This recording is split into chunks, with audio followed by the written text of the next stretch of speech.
절씩 나누어서 보십니다. 15절 말씀 제가 먼저 봉독하겠습니다. 애굽 왕이 히브리 산파 시브라라 하는 사람과 부하라 하는 사람에게 말하여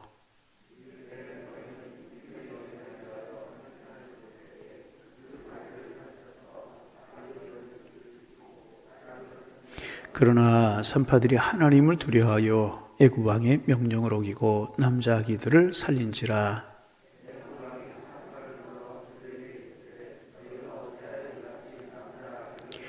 산파가 바로에게 대답하되 히브리 여인은 애굽 여인과 같지 아니하고 건장하여 산파가 그들에게 이르기 전에 해산하였더이다 하매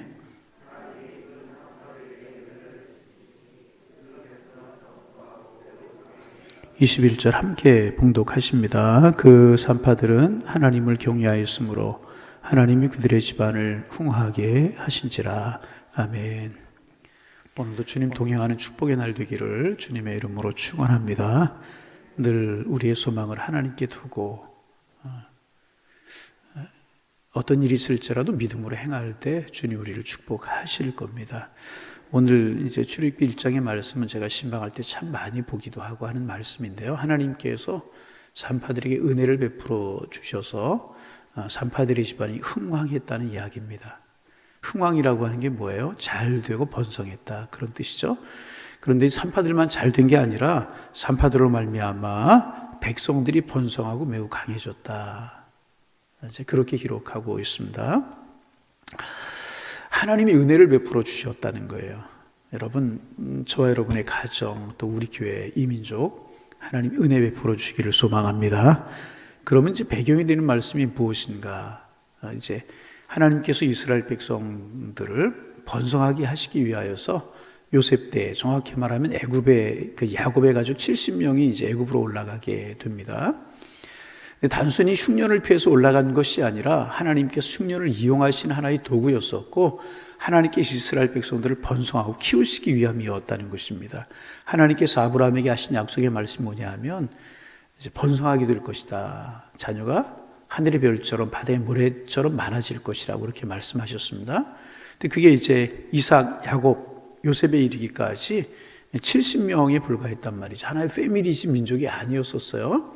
근데 이제 그 민족, 그 이스라엘 민족을 민족으로 키우시기 위하여서 요셉을 미리 애굽으로 보내시고 야곱 때 흉년이 들게 하셔서 흉년을 피해서 야곱에 가지고 70명이 이제 애굽으로 올라간 거란 말이죠.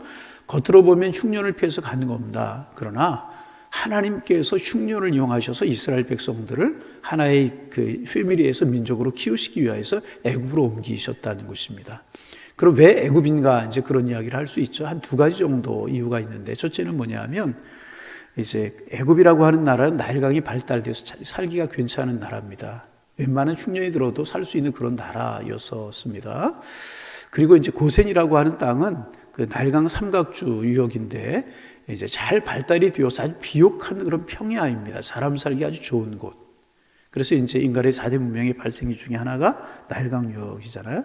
그래서 하나님께서 이제 고센이라고 하는 지역으로 이스라엘 백성들을 보내셨고 또 하나의 이유는 뭐냐면 그 당시 애굽이 가장 강한 나라였다는 거죠. 그래서 다른 나라들이 함부로 넘보지 못하고 함부로 침공하지 못할 그런 나라가 애굽이었다는 거죠. 살기 좋고 안전하고 하나님께서 야곱 때에 70명을 이제 애굽으로 보내시는 겁니다.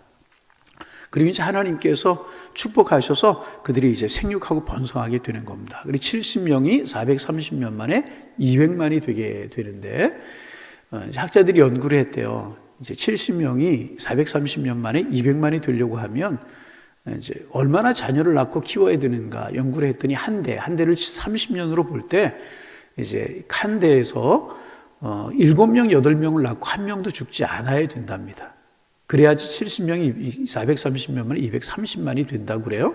7명, 8명 낳고 그대 사회에 의술이 발달되지 않은 그런 때에 안 죽고 산다는 게 쉬운 일이 아니잖아요. 그렇잖아요. 하나님께서 그들을 막 번성하게 하시는 겁니다. 그래서 이스라엘 백성들이 70명이 이제 430년 만에 200만으로 성장하게 됐단 말이에요. 그래서 이제 그런 표현을 씁니다. 이스라엘 백성들의 그 당시 애굽이라고 하는 나라는 인큐베이터였다. 여러분 인큐베이터가 뭡니까? 미숙아가 성숙아가 되는 키우는 그런 것이 인큐베이터 아니겠습니까? 하나님께서 이제 이스라엘 백성들을 막 번성하게 하시는 거예요. 그러자 이제 그 긴장한 사람이 있는데 애굽왕 바로가 긴장을 한 겁니다. 가만히 그들을 보니까 막 번성해 가거든요. 성장해 가는 겁니다. 다른 나라에서 하나의 가족이 들어왔는데 그렇게 전해 들었는데 그 민족이 막 커가는 것을 보니까 긴장하게 되는 겁니다. 이게 만약에 전쟁이 일어나서 다른 나라 민족이 쳐들어와서 이들과 합세를 하면은 우리나라는 꼼짝없이 당하겠구나. 그래서 이스라엘 민족의 인구를 제한하는 정책을 씁니다. 첫 번째 쓴 정책이 뭐냐 하면 이제 비돔과 람셋이라고 하는 도성을 건설하는 거예요. 우리로 말하면 신도시를 건설하는 거죠. 제2의 수도를 건설하는 거죠. 비돔과 람셋이라고 하는 성을 건설하면서 이스라엘 백성들을 이제 동원해가지고 고역을 시키는 겁니다. 여러분, 10계라고 하는 영화 보셨습니까? 이번 명절에도 이제 방영이 되었다고 그러는데 보면은 그런 이야기 잘 나오죠. 이제 노동을 시키고 고역을 시켜가지고 이렇게 이제 산하 제한을 하고 인구가 늘어가는 것을 제한하려고 그래요. 그런데 여러분, 하나님이 번성하게 하시면 그 번성함을 막을 존재가 없는 겁니다. 하나님이 복을 주셔서 그래도 막 번성을 하는 거예요. 그래서 이번에는 이제 노동이 좀 심하지 않아서 그런 거 아니냐. 그리고 벽돌을 만들게 하는데 짚을 주지 말고 벽돌을 만들려고 해요. 자기네들이 짚을 구하라고 그러고. 여러분, 짚이 없으면 벽돌을 만들기 어렵잖아요. 그래도 하나님이 복을 주시니까 이스라엘 백성들이 막 번성해 가게 되는 거예요. 여러분, 믿으시기를 바랍니다. 하나님이 번성케 하셔야 번성하는 줄로 믿습니다. 여러분, 사람이 노력한다고 다 잘 살면 못 살 사람이 어디에 있겠습니까? 물론 열심히 성실히 노력하고 살아가는 게 중요하죠. 그러나 결정인 것은요, 하나님이 복을 주셔야 되는 것이라. 아무리 노력하고 아무리 힘쓸고 내가 아무리 높아지고 내가 아무리 그러려고 할지라도 하나님이 세우지 아니하시면 세워질 수가 없는 거라는 거예요. 하나님 이스라엘 백성들에게 막 복을 주시고 번성하게 하시려고 하시니까 아무리 바로가 압제해도 이스라엘 백성들은 막 번성하는 거예요. 여러분, 올 한해 하나님과 동행하는 한 해가 되고 하나님의 마음에 들고 하나님을 경외하는 삶을 사셔서 번성하게 하시는 축복이 여러분에게 함께 하시기를 소망합니다. 이런 방법 저런 방법 써봐도 안 되니까 바로가 이제 또 한 가지의 방법을 생각해내는 겁니다. 그게 뭐냐 하면 히브리 산파들을 부르는 거예요. 오늘 우리가 읽은 본문이 바로 그 본문이죠. 시프라라고 하는 사람하고 부하라고 하는 산파를 불러요. 출산 도우미죠. 우리로 말하면 산파를 불러서 명령을 내립니다. 히브리 여인들에게 산통이 오면, 해산통이 오면 너희들 가거라. 그래서 아이가 태어나면서 보아서 산의 아이면 죽여라, 여자아이면 살려라. 여러분, 끔찍한 명령이잖아요. 그 피덩이 아이를 산의 아이면 죽이라는 거예요. 여러분, 끔찍한 명령 아니겠습니까? 산파들이 그 명령을 이제 받고 돌아왔겠죠. 그리고 이 산파들 보면 나중에 하나님을 경외하는 사람들이었잖아요. 그러니까 피덩이를 어떻게 죽일 수 있겠어요? 그런데 죽이지 않으면 자기들이 죽게 생긴 거예요. 여러분, 이럴 때 어떻게 해야 되겠습니까? 왕의 명령을 따르자니 하나님의 뜻이 아니고 하나님 앞에 범죄하는 것이고, 하나님 왕의 명령을 따르자니 그 왕의 명령을 따르지 않고 신앙의 양심을 따르자니 하나님의 뜻을 따르자니 자기들이 죽게 생겼어요. 고대 사회에서 하나님 왕의 명령을 어기면 자기만 죽는 것이 아니라 가족들까지 죽을 수밖에 없는 상황이잖아요. 이런 상황에 처하게 되었다는 거죠. 여러분, 이것은 비단 산파들의 문제만이 아니고 오늘을 사는 우리의 문제라고 이야기를 할 수가 있어요. 우리가 믿음의 길을 걸어가다 보면 선택해야 될 때가 참 많다는 거예요. 예배를 나와야 될 것인가? 집에서 TV를 봐야 될 것인가? 수예배 나오고 금요일에 나와야 될 것인가? 내가 좀 쉬어야 될 것인가? 라고 하는 적은 뭐 어떻게 생각하면 적은 것도 아니지만 이런 결단에서부터 시작해가지고 아침에 내가 좀 피곤함을 이기고 이부자리를 치고 방문을 차고 내가 새벽에 나올 것인가? 조금 더 쉴 것인가? 이런 결단에서부터 또 사회생활하면서 어떤 사람을 만날 것인가? 내가 신앙의 양심을 따를 것인가? 아니면 육신의 유익을 따를 것인가? 이것은 우리가 신앙생활로 믿음의 길을 걸어가면서 날마다 매일같이 결단하고 결정해야 될 문제가 아닐 수가 없다는. 크게 생각하면 생명에 관한 문제지만은 적게 생각하면 우리의 삶을 살아가면서 매일같이 우리는 신앙의 믿음이냐, 육의 소욕이냐, 영의 소욕이냐. 눈에 보이는 것이냐, 신령한 것을 따라가는 것이냐, 이것을 결단하고 행할 수밖에 없는 것이 우리의 삶이라는 거죠. 산파들이 얼마나 이거 힘들었겠습니까? 여러분 쉽지 않았을 거예요. 왕의 명령을 따르자니 신앙의 양심에 어긋나는 것이고, 그렇죠? 신앙의 양심을 따르자니 자기들이 이거는 손해를 보는 정도가 아니고 죽을 수밖에 없는 그런 상황이었다는 거죠. 이 말씀을 묵상하다 그런 생각 들었어요. 쉬운 일이 아니었고 아마 산파들이 우리로 말하면 금식하고 기도하지 않았을까. 왜? 하나님을 아는 사람들이었기 때문에. 여러분, 이런 결단, 이런 결정, 우리의 삶의 순간순간마다 얼마든지 올 수 있다는. 아니, 실제로 이런 결단 속에서 무엇을 선택할 것인가 선택하며 살아가야 되는 것이 우리의 삶이라는 거죠. 그런데 산파들 드디어 이제 결단합니다. 마음속에 그런 결단했겠죠. 왕의 명령을 지키지 않아서 우리 죽을지라도 생명을 죽일 수 없다. 하나님의 뜻을 저버릴 수 없다. 이렇게 결단했다는 거예요. 그리고 아이들을 살려주는 거예요. 여러분, 이거 결코 쉬운 이야기 아닙니다. 굉장히 어려운 이야기. 우리 경제적인 손해 좀 보는 거, 육신의 평안함을 누리는 거, 이런 것과는 차원이 다른 결단이었다는 거죠. 결단을 내립니다. 그리고 나서 아이들을 살려주니까 그것이 왕에게 알려지지 않았겠습니까? 왕이 부르는 거예요. 어찌하여 너희가 아이들을 살려주었느냐. 우리가 잘 아는 말씀이죠. 그래서 산파들이 하는 이야기가 히브리 여인들은 애굽 여인 같지 않고 건장하여서 건강했다 그 말이죠. 건장하여 우리가 가기도 전에 아이들을 쑥쑥 낳았습니다. 그런 이야기를 합니다. 여러분, 그러면 낳고 나서 아이들을 죽이면 되잖아요. 살려주었다는 거죠. 이것이 산파들이 하나님을 경외하는 행위였다는 거죠. 그리고 하나님께서 하나님을 경외하는 그 행위, 믿음을 보시고 자기들이 안위를 택하지 않고 하나님의 뜻을 따르는, 신앙의 양심을 따르는 그 결단적인 행위를 보시고 하나님께서 그들의 집안에 복을 주셨다는 거예요. 그들의 집안을 흥화하게 하셨다는 거예요. 잘되고 번성하게 하셨다는 거예요. 이 경외라고 하는 단어 제가 늘 이야기하지만 이제 공경한다는 뜻이 있고 두려워한다는 뜻이 있어요. 하나님을 잘 섬기는 것이 경외예요. 두 번째 뜻은 뭐냐 하면 사전적인 의미로 두려워한다는 것. 하나님이 내 앞에 계시다. 지금 나와 함께 하신다. 나를 보고 계신다. 그게 경외라는 거죠.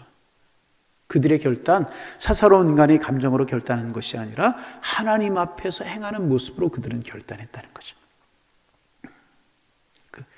성경의 다른 표현을 빌리면 죽으면 죽으리이다. 아니었겠습니까? 에스더가 왕 앞에 나아가면서 하만이라고 하는 사람이 이스라엘 백성들을 다 몰살시킬 그럴 계획을 모르드게가 듣고 이민족을 살릴 수 있는 길은 당시의 왕비였던 에스더뿐이 없다. 에스더에게 이야기하잖아요.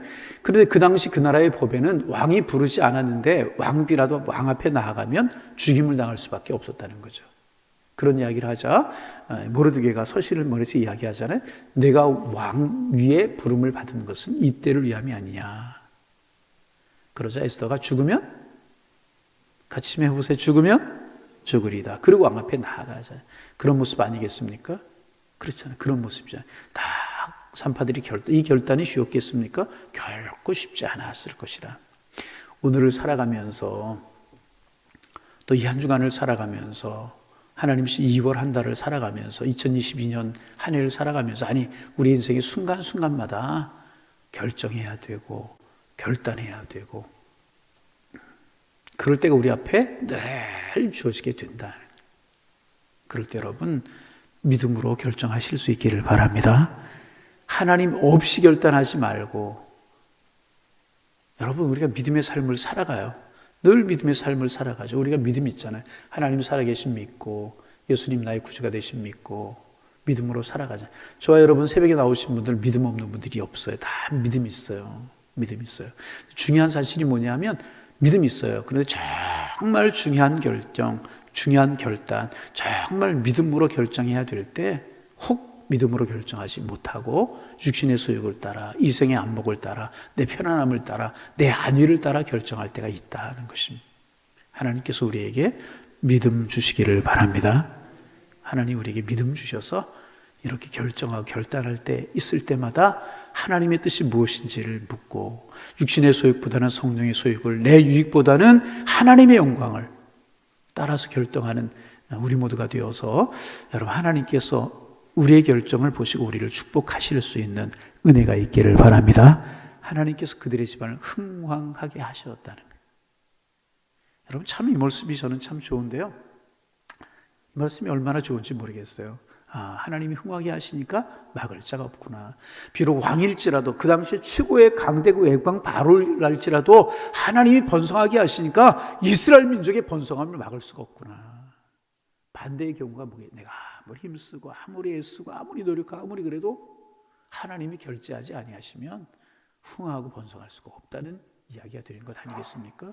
여러분 늘 하늘을 바라보고 하나님의 뜻이 무엇인가를 묻고 육신의 소욕보다는 성령의 뜻을 따라 행하실 수 있는 은혜를 하나님이 우리에게 베풀어 주시기를 원합니다. 하나님 믿음 주시고 은혜 주셔야 되는 겁니다. 그래서 결정할 때 하나님의 뜻대로 결정하고 결단할 때 하나님의 뜻을 따라 결단하고 그래서 하나님께서 이스라엘 백성들을 번성하게 했던 것처럼 번성하고 또 흥왕해지는 은혜가 있으셔서 우리의 삶에 늘 간증과 고백이 하나님 하셨습니다. 하나님이 복을 주셨습니다. 하나님이 은혜를 베풀어 주셨습니다. 이런 고백하며 감사 속에 살아가는 축복의 한 해, 축복의 2월 한 달이 되실 수 있기를 주님의 이름으로 축복합니다. 기도하겠습니다. 하나님, 오늘도 새날을 허락하여 주시오니 감사합니다. 주신 말씀처럼 산파들처럼 하나님을 경외하는 믿음으로 오늘 한 날 살게 하여 주옵소서. 무엇을 먹을 것인가, 누구를 만날 것인가, 지금 무엇을 할 것인가, 지금 결단에서부터 하나님의 뜻을 따를 것인가, 육신의 소욕을 따를 것인가, 육신의 소욕을 따를 것인가, 성령의 소욕을 따를 것인가, 믿음으로 결단해야 될 것인가, 이생의 안목을 따라 결단해야 될 것인가, 우리 결정하면 결단해야 되는 삶을 살아가는데 주님 간구합니다. 우리들에게 산파들이 가졌던 믿음을 허락하여 주시어서 하나님 눈에 보이는 것보다 영원한 것을 결정하게 도와주시고 육신의 안일함보다는 믿음의 진보를 결정하게 도와주옵시며 내 뜻이 아니라 하나님의 뜻을 따를 수 있는 은혜를 허락하여 주옵소서. 우리에게 믿음이 있지만 하나님을 믿는 믿음이 있지만 중요한 결단을 할 때 믿음을 따라 결단하지 못하고 육신의 소욕과 눈에 보이는 것 나의 유익을 따라 결단할 때가 종종 있습니다. 주님 간절한 마음으로 간구합니다.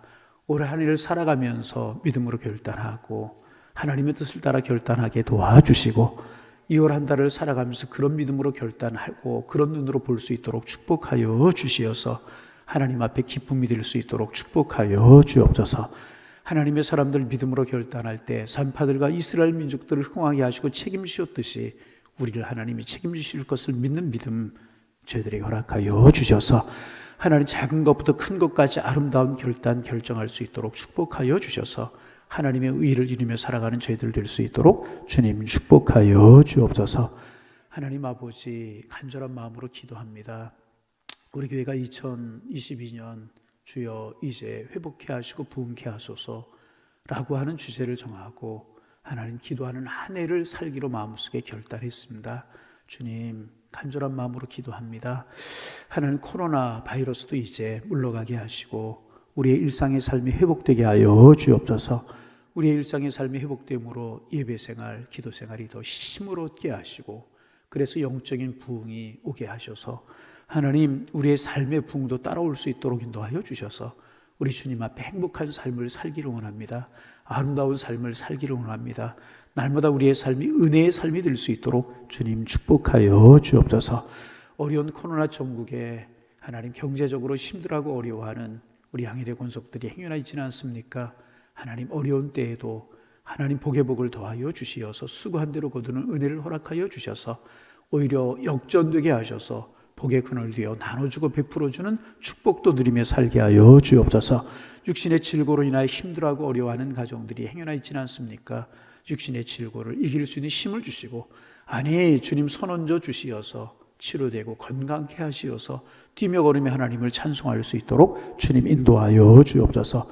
무엇보다 우리의 영혼이 침체되지 않게 하시고 우리의 영혼이 건강할 수 있도록 주님 축복하여 주셔서 믿음의 눈으로 바라보고 믿음으로 이기며 믿음으로 기도할 수 있도록 축복하여 주셔서 오히려 산파들처럼 흥하게 하시는 하나님의 복을 보며 살아갈 수 있도록 성령이여 축복하여 주옵소서. 하나님, 우리 교회를 위해서 기도합니다. 깨어 기도하는 교회가 될 수 있도록 도와주시고, 세우신 직분자들, 부서에서 일을 맡은 분들 영적인 은혜를 허락하여 주시고, 주님을 사랑하는 마음 주시고, 하나님께 주신 달란트를 기억하며 기도하며 맡은 직분 최선을 다하며 하나님을 사랑하는 그런 교회가 될 수 있도록, 그런 직분자가 될 수 있도록 도와주셔서 하나님의 세밀한 손길을 보고 하나님이 이끌어 가시는 축복을 볼 수 있도록 주님 함께하여 주옵소서. 교회, 학교, 찬양대, 하나님 남녀 선교회, 재직회 부서 모든 부서들이 든든히 서갈 수 있도록 주님 축복하여 주옵시고, 무엇보다 감격 있는 예배, 은혜 있는 예배, 주님 함께 하시는 예배할 수 있는 저희 교회가 될 수 있도록 축복하여 주옵소서.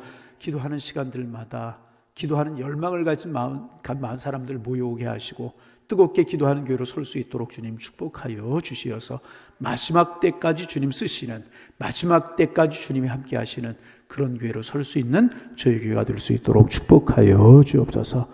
오늘도 주님 동행하시는 한 날이 되게 하시고, 이 아침 하나님 앞에 기도할 때 주님 사랑이 저희와 함께하는 축복의 시간, 은혜의 시간 될 수 있도록 주께서 함께하여 주옵소서.